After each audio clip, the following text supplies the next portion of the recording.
Okay, thank you for that wonderful welcome. I don't know what you said, but hopefully it was... I've had such a wonderful welcome since I have arrived here on Saturday, and it is great to be back in Stockholm, where I have been twice before. So today I have prepared something that builds on other work I have done, and on leadership, but also on first teachers. In New Zealand, we have also just had appointments of what we call lead teachers. So I'm taking the focus today as if you as first teachers will be the leaders of professional learning of other teachers in your school. Now I'm aware some of you do not have that role, but that's the role I'm going to talk about as a possible role for you. But first of all, I just want to go over the basics of the inquiry cycle as an introduction. Some of you may have already seen.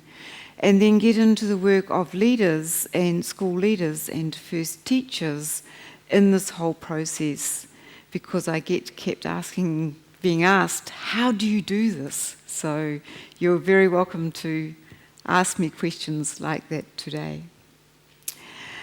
Okay, New Zealand is where I am from. You think it's down the bottom of the world, right down under, but you're wrong. We are the centre of the world. Antarctic's just moved up a bit. And we're not in the Sydney harbour, and we can't see Australia, as I was asked the other day, because we are surrounded by a great deal of water. Yesterday, some of your colleagues kindly took me on the archipelago here. I was amazed at the number of sailing boats that you had out yesterday. It was incredible to see, because we are a very strongly sailing nation as well, because we have so much water, I guess. But it's a little bit warmer there than here. Okay, I'm from Auckland. Auckland is the biggest city by far in New Zealand. About a third of our population live in Auckland. It's a very diverse population demographic, as your cities are becoming as well. We are the largest Polynesian city in the world, and by that are Indigenous Māori and immigrants from the small Pacific nations up in those islands, the ones you can see are Fiji, Vanuatu, that have migrated to New Zealand, usually for better educational opportunities, which are not always realised. So we're a large multicultural city, about 1.5 million people. Wellington's our capital city, and Christchurch you may have heard of, because about 3 years ago had some very devastating earthquakes when the rebuild is only just starting, because there has been so much shaking since. It's the problem with earthquakes, I think, is the nightmare just continues and goes on and on as until it all settles down again. However, to get to what I have been asked to talk about, I thought I would start with a recent policy document from New Zealand that I have been very involved with, our Ministry of Education. And the vision in that document, as it starts, is that every student in every school have leaders and teachers who are actively engaged in professional learning and development that supports and challenges them to accelerate outcomes for those students. When I heard about your change to first teachers, I thought this was the mechanism through which this vision could become possible. It is not possible to get this vision by external providers coming into schools and working with every teacher. The resource implications are just too huge.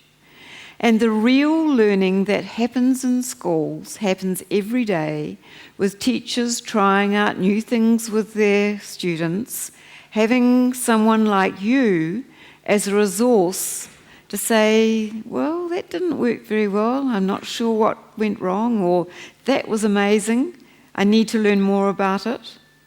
Because it's what happens every day in professional learning that makes the difference.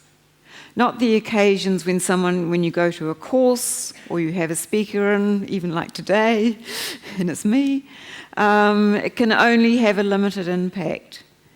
Because when I keep getting asked, how do you do this?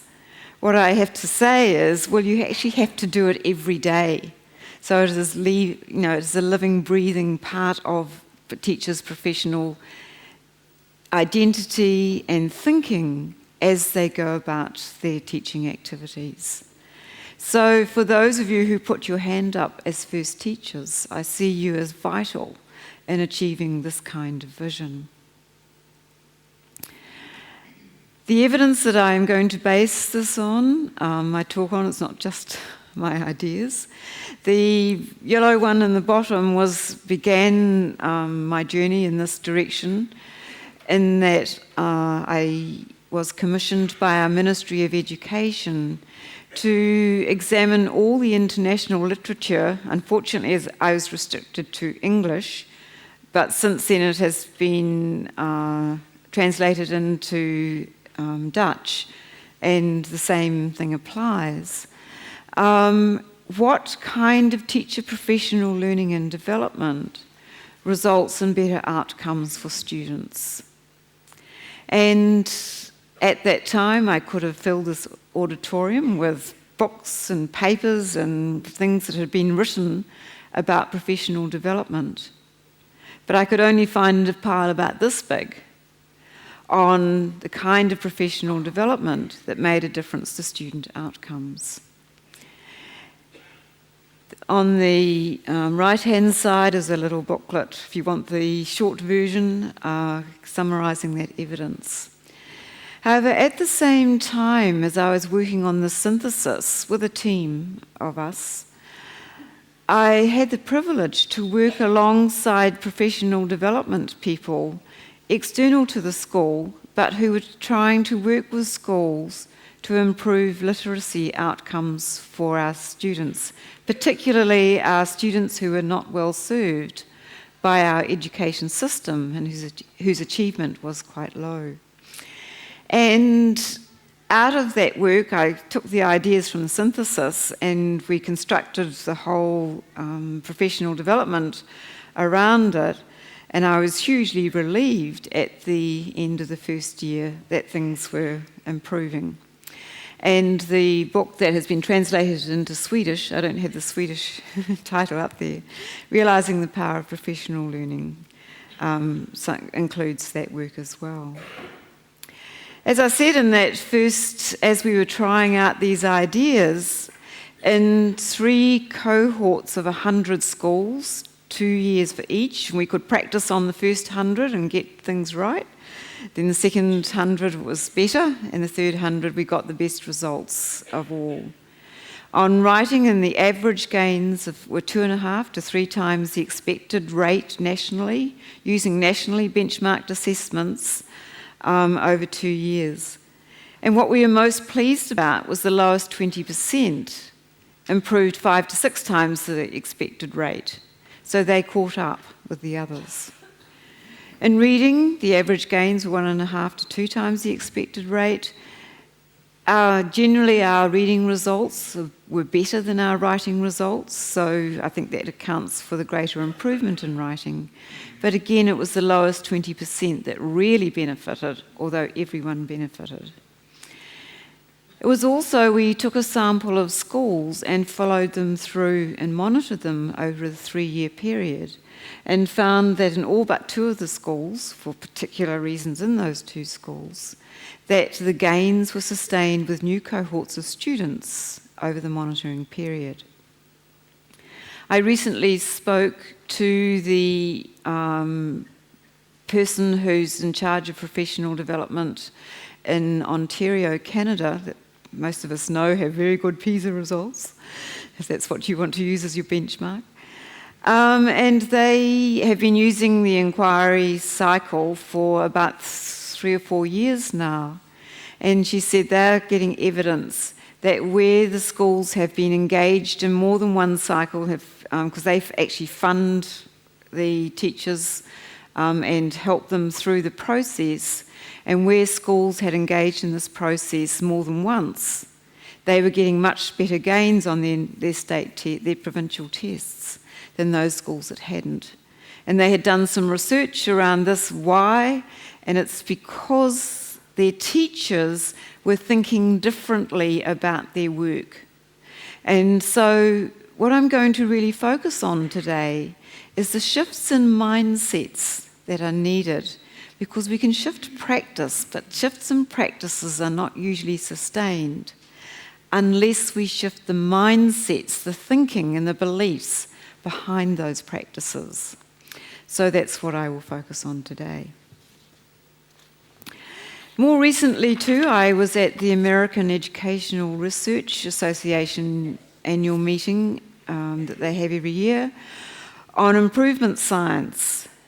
And Tony Bright, who I think is probably the most preeminent researcher in this whole area, I've given him that label, not him, he hasn't.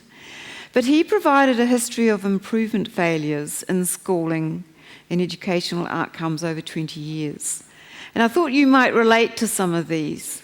The first one, too much change expected. Can you relate to that? Funny that. So can the States, so can educators in New Zealand. The other reason he gave was we've tried to replicate good ideas from other settings. So usually we have pilot settings. Lots of funding, lots of time, inspirational leadership.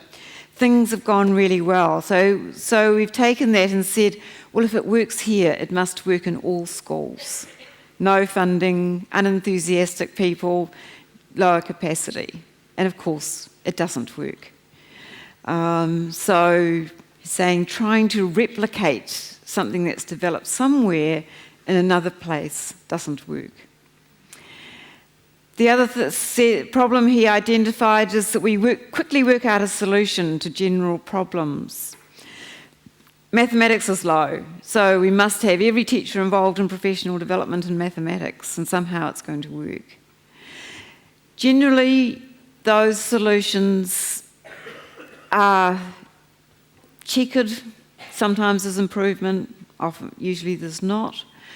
Unless, as he described it, a very similar inquiry process that I have in the book and we'll talk about today. For him, it was at scale. For me, mine had 300 schools. He was working particularly with 15 large community colleges in the United States who were trying to help students who had wanted to go to university but whose mathematics was not adequate. And his community college had 2-year mathematics courses and amazing failure rates. Not amazing success rates, amazing failure rates. Only about 10% of the students actually passed having done this foundational mathematics courses. And they switched that around to 90% passing through the same sort of inquiry process as I've outlined in the book. So that was nice to get that kind of validation the process works. Okay, as I said, I'm going to focus primarily on shifts in mindsets before afternoon tea, and then after fika, I'm told, not afternoon tea, fika, look at particularly at the role of leaders and first teachers. So what's this first mindset? Is shifting from the idea of professional development to professional learning.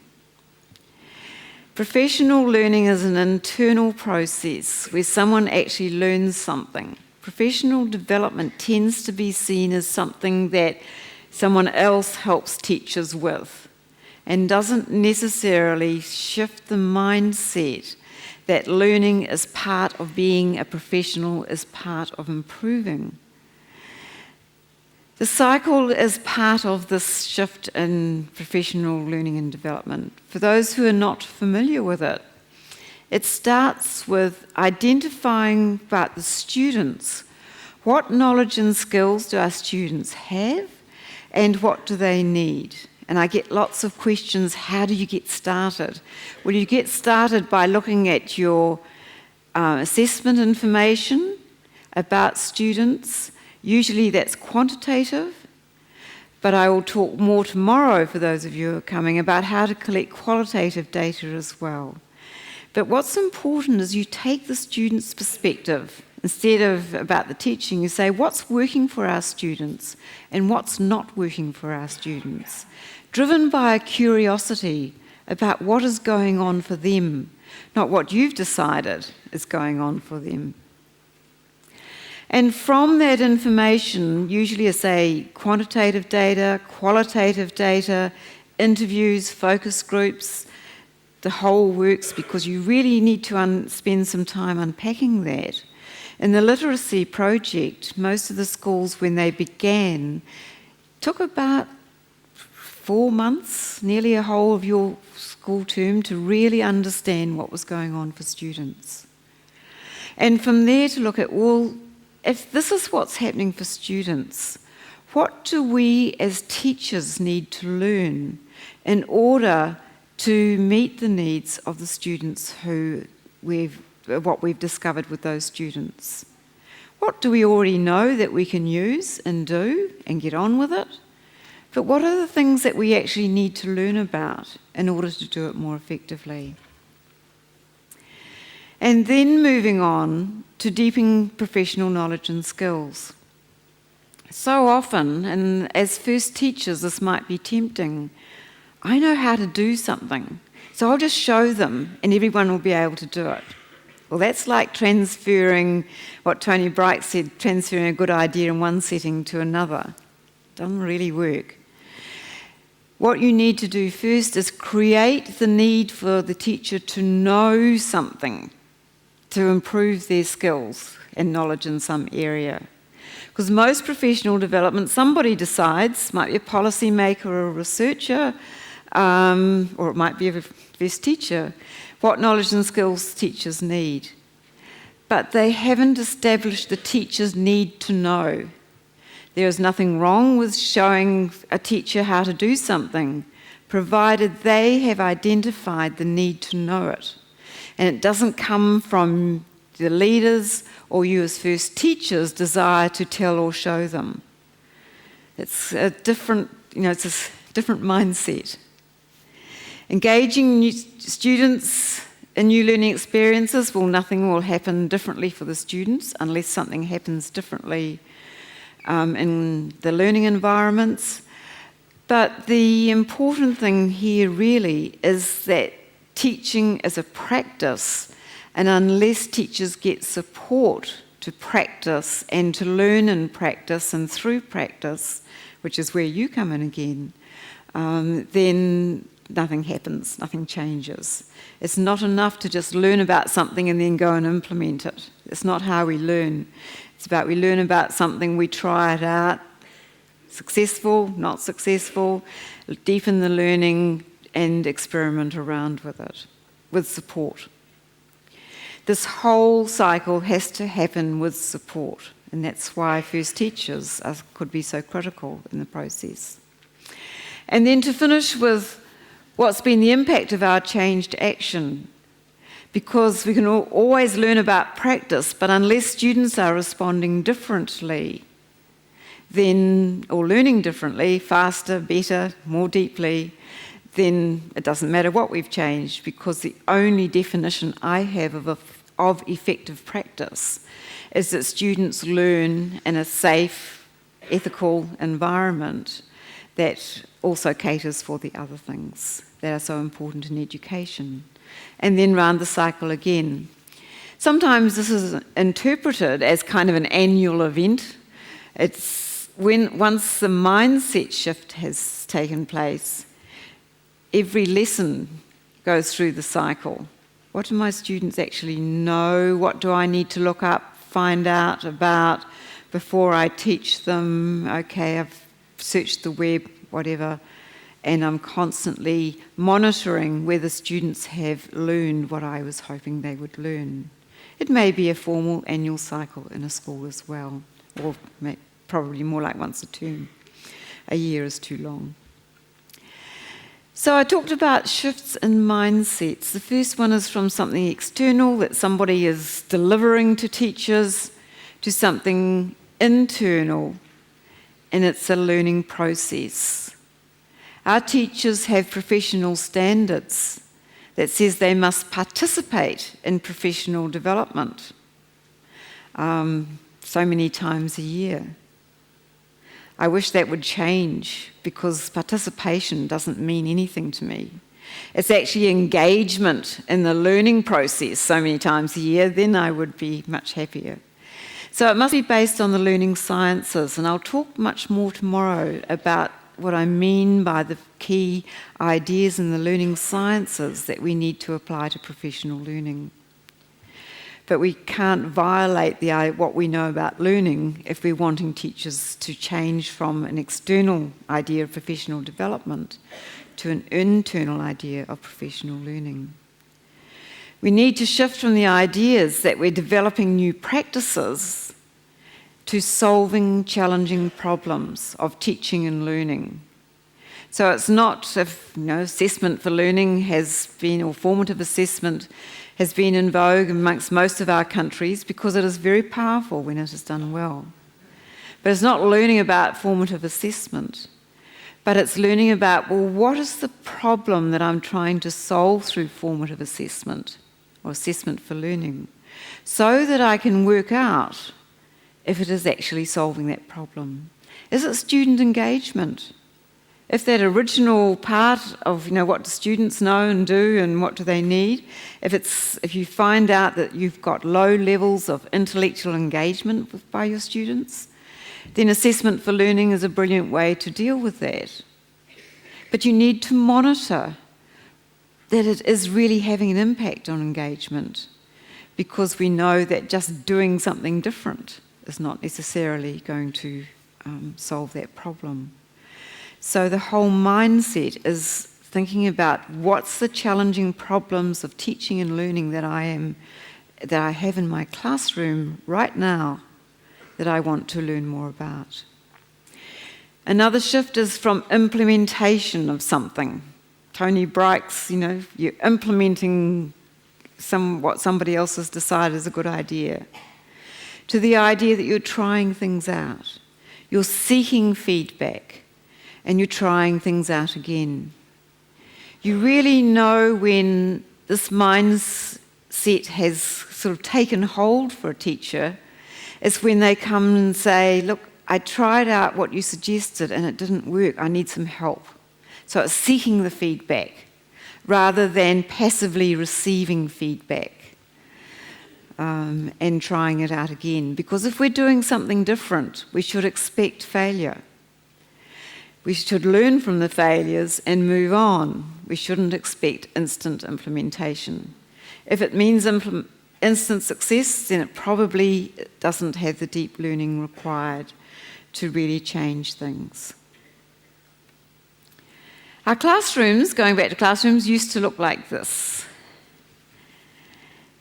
However, the TALIS studies from the OECD would suggest that the underlying idea that the teacher's job is to transmit information to students is alive and well. Whether they are newly qualified teachers or experienced teachers. Typically, teachers describe their job as they don't use the word transmit, but transmit information to students and give them opportunities to practice. So although the photo is from another era, the teaching practices are sometimes in our era. They don't look like that. Students are probably sitting in groups and things like that, but underneath it all is not really, this transmission metaphor is still evident. Some things we know about learning is that students need clear learning goals. They need help to co-regulate as groups and self-regulate their learning towards those goals, so that every student in any learning environment, you should be able to go to that student and said, what's your learning goal? Where are you going? That green wheel. They should be able to answer the question, how are you doing in relation to that learning goal? What's the gap between where you're at and where you need to be? And they should be able to answer the question, what do you need to learn next, the red cycle, in order to reach that goal? When a colleague and I interviewed students in the literacy project I talked about, at the beginning of the project, it was one of the sort of most profound learning experiences I have had as a researcher. We interviewed groups of students and we asked them, for example, if they were learning about writing a recount. What are you learning about writing a recount today? And most of them didn't know. Those who did said, these were 7, 8, 9-year-olds. We're learning how to, write long stories or recounts, and that they're neat, so they're tidy, and that they're spelt correctly, and I've got full stops and things in the right place. Yet when we looked at the teachers' learning goals, they were usually about the deeper features of structuring recounts, appropriate vocabulary. But we had the teachers wired up like this, except they weren't broadcasting, they were recording. And what we found was that while the teachers might have introduced the lesson with the deeper features, when they went around and helped the students, it was all on the surface features. Oh, you could put a full stop there. You need to, they'd mark all the spelling mistakes. They couldn't stop themselves, even though their learning aims were deeper. By the end of the project, every student could articulate those 3 questions very clearly and with a deep level of sophistication. We know that co-construction of meaning is more effective than transmission, linking new ideas with existing ideas, unpacking misconceptions together, particularly in subjects like mathematics and science, where misconceptions are one of the big problems. They actively construct new ideas and holistic frameworks, with students taking joint responsibility for their learning.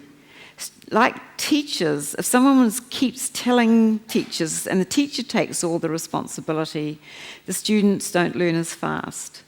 If they take responsibility, it's much better, and that they get feedback and feed forward on learning goals.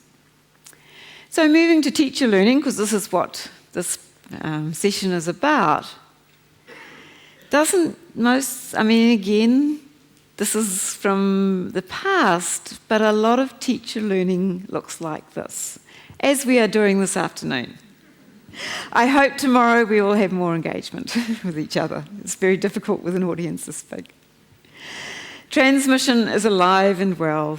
Researchers are some of the worst offenders. They have some idea, they've done some research, and they found this works, and they want to tell everybody about it.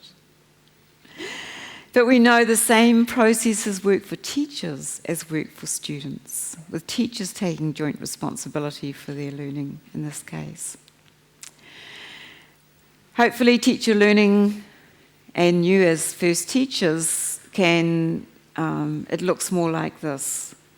Teachers working together, solving problems together.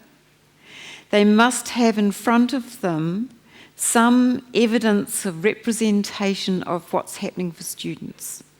It might be quantitative results, it might be student work, where they're puzzling over how can we improve this work, what do we need to do, what do the students need to do, and what do we need to do. It also needs leadership, and this is where you, or those of you who are school leaders, come in. Because if teachers could solve these problems themselves, they would do so. Teachers talk all the time amongst one another, at the photocopier, at morning tea or fika time, to correct myself. This is the self-monitoring. But you need some new expertise in that group that you can bring to move the teachers' thinking further than they could collectively do themselves. Sometimes it also requires a leader to interrupt the conversations and discussions that are happening. If they go down to well, this is all the students' fault, or this is all the family's fault, or we can't do anything about this. Those types of conversations need to be interrupted and have leadership who's strong enough to do the interruption and say, those things we can't do anything about, these we can, and this is what we need to work on. The second shift in mindset, from talking about activities and implementation to systematic evidence-informed inquiry, which won't come as a surprise to you, seeing I have just been talking about inquiry cycles. But the area I want to focus on particularly, because this is the first part of the process that really a lot of teachers find challenging, is from stopping thinking about assessment, about students, as representing students' capability, their intelligence, any things that you like to call it, to providing information about the effectiveness of your teaching or that teacher's teaching. If the students haven't learned, then the teaching hasn't been effective in helping them. And that's quite challenging for many teachers and quite a big mind shift. So it goes from assessment as information is about information about student capability, shifting the focus to information about the effectiveness of teaching. As the symptoms of information about student capability, usually it's the information's filed on the computer somewhere, students are told their mark or their grade, the information might be reported to parents, and students might be told what they have to learn next. If you're shifting the focus to having a discussion about how well we've taught these students, teachers do need to identify what needs to be taught again, but they also need to identify how well they have taught something and what they need to learn. And say that can be quite confronting for teachers if you're in the left-hand side mindset, that it's actually all about how bright or dull the student is. So just to think about how do the teachers in your school think about assessment results? Do they think it's a process for deciding on student capability and what students need to learn? Or are they identifying how well they have taught something and what they as teachers need to learn? Because that would be your first challenge as first teachers in your school. So talk to your neighbour about it for just a few minutes.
Okay, call you back? Is anyone brave enough to ask a question or make a comment? Challenge? Yes?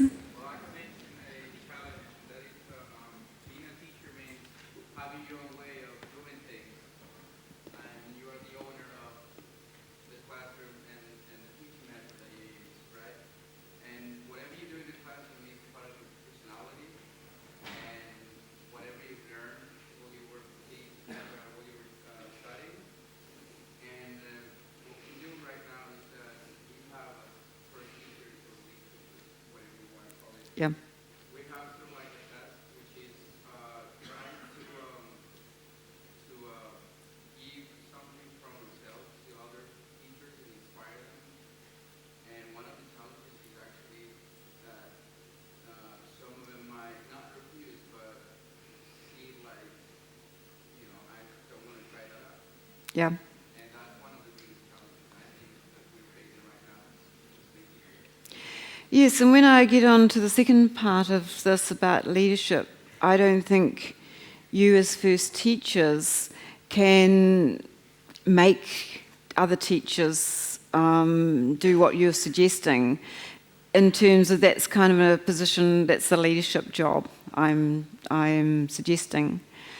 On the other hand, working with a group of teachers, and we can talk about different ways to do this, but working with a group of willing teachers on something and then finding that they get success can be actually quite infectious. But as long as there is an individual culture in the school that I can go into my classroom, shut my door, it doesn't matter what my outcomes for my students are, I have the right to do exactly like what I want to do. That's actually quite destructive for students, and it's actually destructive for them as professionals because they don't have the information and the excitement of coming in. But if you're in that culture, I say I'll talk later and probably more tomorrow about what's the leader's job and what's the first teacher's job, is you can't... Unless you're in a formal leadership position in your school, I don't think that's something that's even reasonable to ask you to do. On the other hand, I have seen the most resistant and disenchanted teachers get hooked up in the inquiry process, that they feel refreshed, rejuvenated, and ready to take on the world again when they had given up. So it's a delicate balance between getting the engagement going and getting them, first of all, when the teachers find that they are actually solving their real life problems, and I'll talk about how to transfer that learning to other situations, they get really excited about it. I have seen that happen so often that unless you're involved in the process, it's a bit hard to believe. But it is... We know from the research, and I think this is transferable, that when teachers have collective responsibility for the students in their schools with their leaders, not just teachers, and I have to always include leaders. Probably since I wrote the book, I've done quite a lot more development work and realised the absolute essential role that leaders play in this process. But when there is a collective responsibility for students, you get much better outcomes. It's just, and that is an idea that can be transferred. Does anyone else want to ask a question or challenge?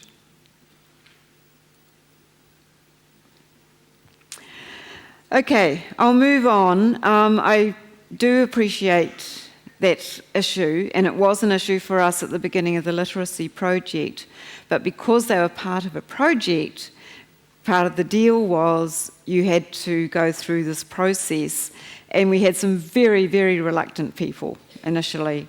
But as I say, they got more and more engaged as they went through. Some shifts in mindsets. It's the idea that how do you identify as a professional? And this relates very much to your point. That professional development that's external, that a teacher can either take or leave as they choose, has an implicit theory of professionalism as routine expertise. And I'll go through what I mean by these. Whereas professional learning is based on explicit theory of professional as adaptive expertise. So many of our teachers complain, I don't know about in Sweden, but certainly in other countries, that they are being de-skilled and deprofessionalised through other agencies, ministries of education, municipalities requiring teachers to do things. But in reality, if they are shutting their classroom doors and not letting anyone in, they are deprofessionalising themselves. There's a very big difference between autonomy and being professional. And I want to talk about that in more detail. If you're coming from a mindset of routine expertise, you're talking about applying a core set of skills with increasing fluency and efficiency. I have been teaching this subject for 20 years. I know how to do it. That's routine expertise. We all require routines of teaching and leadership to be effective, because we can't be inventing things all the way along. But an adaptive expert on the right-hand side of the slides has their routines, but they think about how they need to flexibly retrieve, organise, and apply their professional knowledge given the students in front of them. They cannot just pick up last year's teaching unit on the same topic because they're different students. They need to think about how to do it differently. Going to the second bullet point, their own beliefs are taken for granted and not open to scrutiny, which was exactly what you were describing. Whereas in adaptive expertise, the people are aware of their own beliefs. They're debated. Is this getting in the way? Isn't it? And you accept that different people have different beliefs. I don't have any problem with that. But I want to know what they are and whether they're getting in the way of improvement. And some of the attitudes of teachers are getting in the way of improvement, and that's what needs to be challenged. And I'm not saying it's easy. Routine expertise is based on the notions of novice to experts. In the 1970s and 1980s, there was a lot of literature on how teachers moved from being a novice teacher where things didn't quite get put in the right places to being more expert, where it was a kind of performance, was much more fluid, much more responsive to students, and that was kind of that's when you became an expert. It was based on the ideas of practice makes perfect. From the adaptive expertise perspective, you still have those fluid performances. I mean, teaching is a bit like a performance. But you recognise when old problems persist, or new problems arise, different demographics in our schools. Students all having iPads and access to the internet. They're new challenges. And they seek the expert knowledge on how to solve these problems. And I want to emphasise that word seek again. They don't receive, but they actively seek it. You know that you've got to the point of adaptive expertise when you've got teachers actively seeking the information they need. Teaching is a bit like a maze, or I was told when I was in Sweden last week in Halmstad, a labyrinth is a Swedish word. It's an English word as well. But, there's always alternative paths, and I'm not saying I want to bring those into everyone being the same at all. You may go to the right, you may go to the left. You may get stuck on the blue dot very quickly, or you may wander along a bit and things are going well and get stuck on that red dot. That applies to both types of expertise. It's what you do when you're at that blue dot or your red dot. That is the difference between adaptive and routine expertise. If you've got there and you think, These students, if I only had last year's students, last year's class understood it, or the class of 10 years ago, or if only these parents would, then I wouldn't have this problem. That's the routine expertise, the extreme of the routine expertise. The adaptive expert, on the other hand, thinks, okay, that didn't work. What do I need to do differently? Who do I need to ask? I need to find out from the students what was going on for them. So it's not that we have perfectly, smooth paths. It's what you do when things are not going so well. Seeing we talked about assessment before, just from the different perspectives, and I'm sorry I've switched the sides. I keep forgetting to switch my columns around. I've deliberately put a double-headed arrow because we are not an adaptive expert in all situations or a routine expert in all situations. We move between them. This is not a personality type. It's a way of thinking about teaching and learning. So the adaptive expert, assessment and learning are integrated. Assessment is about the effectiveness of teaching, which is what I talked about before. Investigating the impact of teaching is essential to improvement. And the inquiry cycle provides us a framework for professional learning. Routine expertise, the thinking tends to be assessment and learning are sequential. I do a pre-test, I teach, I do a post-test, and I report the post-test, and I give the marks to the students. Assessment is about how well students learn, not how well I'm teaching. And when you get resistance from those teachers, you know they're coming from a routine expert point of view, because for some of them, you will actually be undermining how they think of themselves as a professional. Because investigating the impact of teaching is seen to be undermining of their professionalism. So if you're getting resistance from teachers, this may be at the base of it. And we'll talk more tomorrow about how you need to talk about that rather than gloss over it. Because you need to start by engaging where teachers are at. And the inquiry cycle is a set of steps to endure. I've done the student assessment, I know what I need to learn, I've gone to the professional learning, etc. Rather than a way of thinking. I'll give two examples, one from a high school and one from a primary school, to try and illustrate what I'm talking about. These are two recent ones that I've been involved with. I'm doing quite a lot of development work in Australia at the moment. The equivalent of the first teacher had expertise in written language. It began with the principal and the leadership team looking very closely at the students' final year graduating assessment results, or examination results in that case.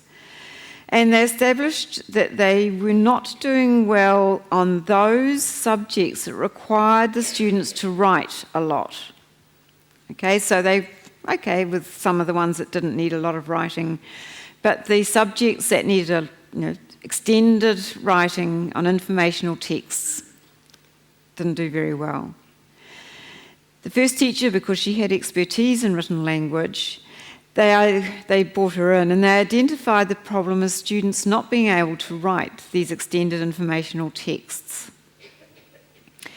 The teachers collected writing samples from their own teaching classrooms, and they worked with the first teacher to mark and analyse them. And this was not a skill that most of the teachers who didn't teach language actually had. I haven't got this on the slide, but it got into a bit of a negative cycle, and that the students were getting reluctant writing information, extended text. So the teachers, wanting the students to get the content, would require less and less extended writing.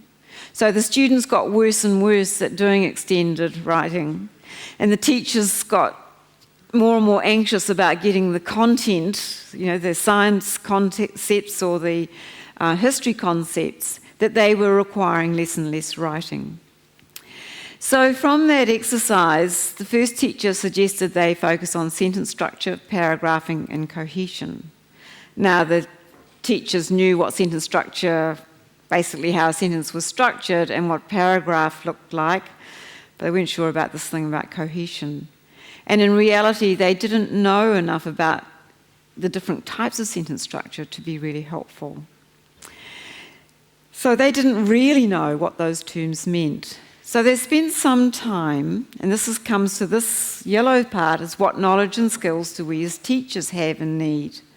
Okay, we sort of know what a paragraph is, we use paragraphs ourselves, but teaching the details of paragraphing, not so sure, and the same with the others. So they defined what each of those areas was, and I'm not wanting to go into that because it's not the point of the story, but except that this is, again, technical language about structures and paragraphing and cohesion, and the teachers still didn't really understand what those meant. So they identified a set of rubrics from 1 to 5, and this, I've just got the ones for sentence structure here, the sort of technical bits in ordinary print, and then the meaning part of it, which is actually what's important, is in the italics. And so they worked together to unpack what these really mean. And one of the dangers is to take a rubric like this and apply it to your teachers and give it to your teachers, and they say, well, we don't know what this means, because they haven't worked through the process of those. And they then got a sample. They didn't do the whole class because this is an incredibly time-consuming process. So they just took a sample of writing scripts from their classes and scored them on the rubric. Obviously 5 is what they're aiming for, but 2 was where things were at. And this is their graph, I'm not making this up. A few were below that 2 level, nobody was at 5. So the teachers understood what they had been through a lot of learning and themselves, and they understood what the student-related problem was and what they needed to teach. When this was presented to me just before I came, so I'm not sure how they're going, but they know that after one term, the teachers were the first teachers' assistants, had just reassessed their own students. They didn't have the results in time. The challenge was, how do you know what's happening with the teaching?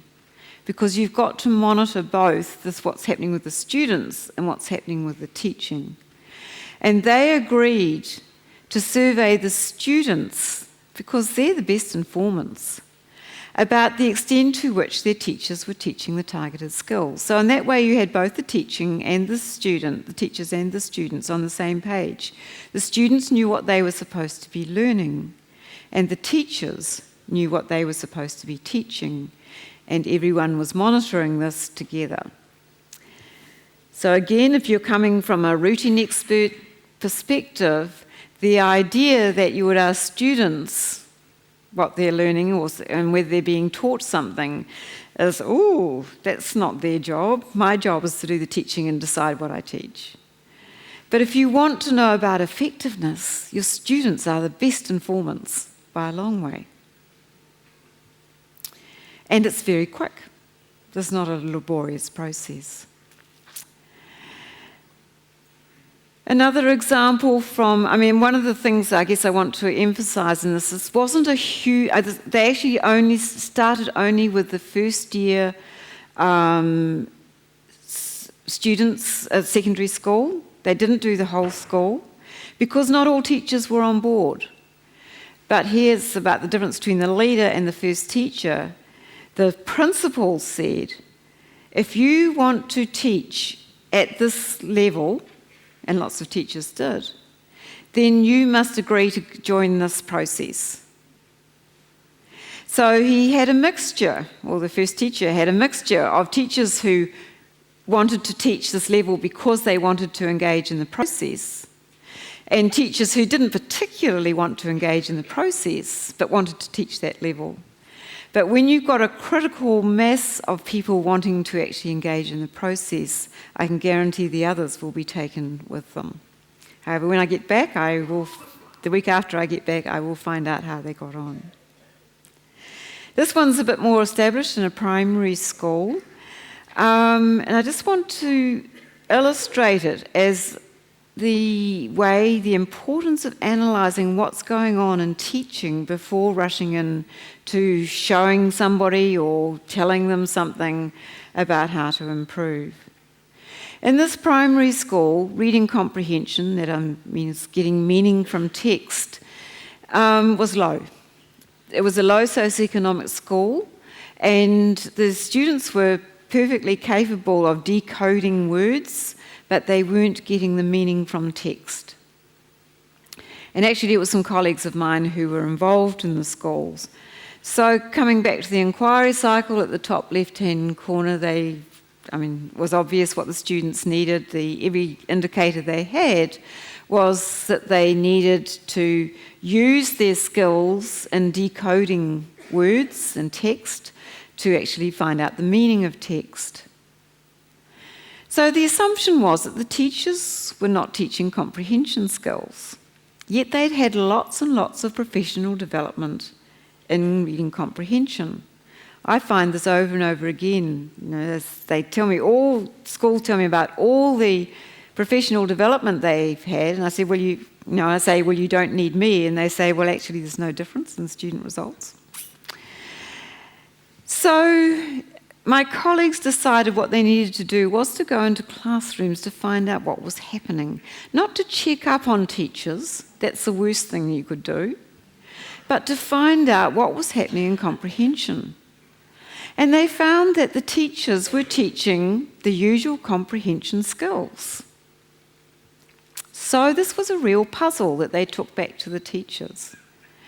What they found was that they were teaching comprehension strategies to students, but they weren't linking them to getting meaning from text.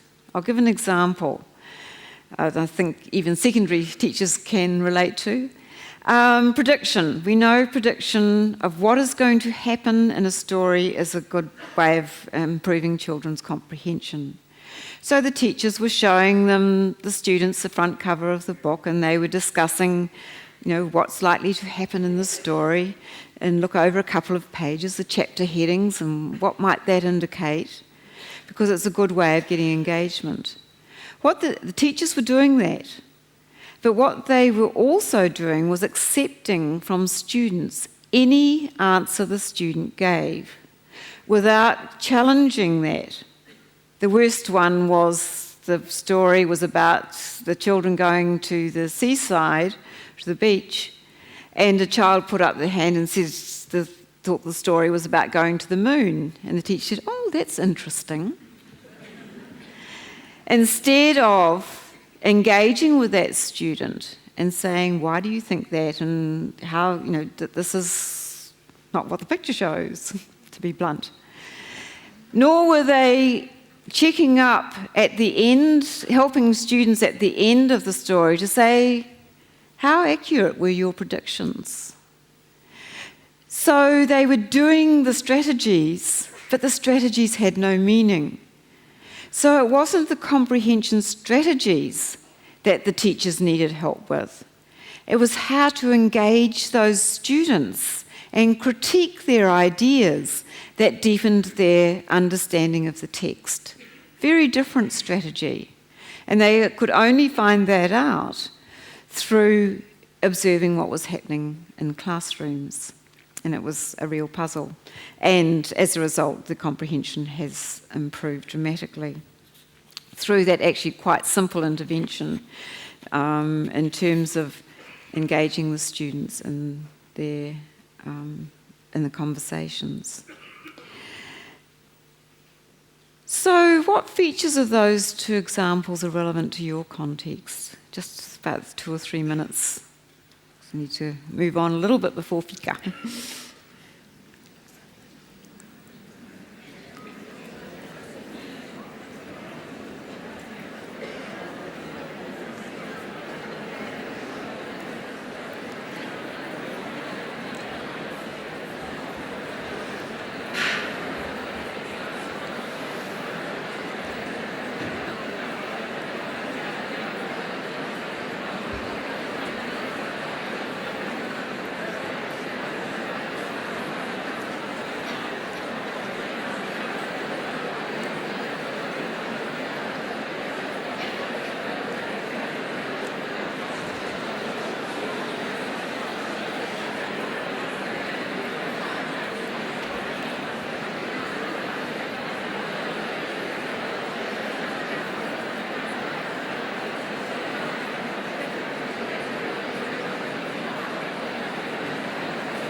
Okay.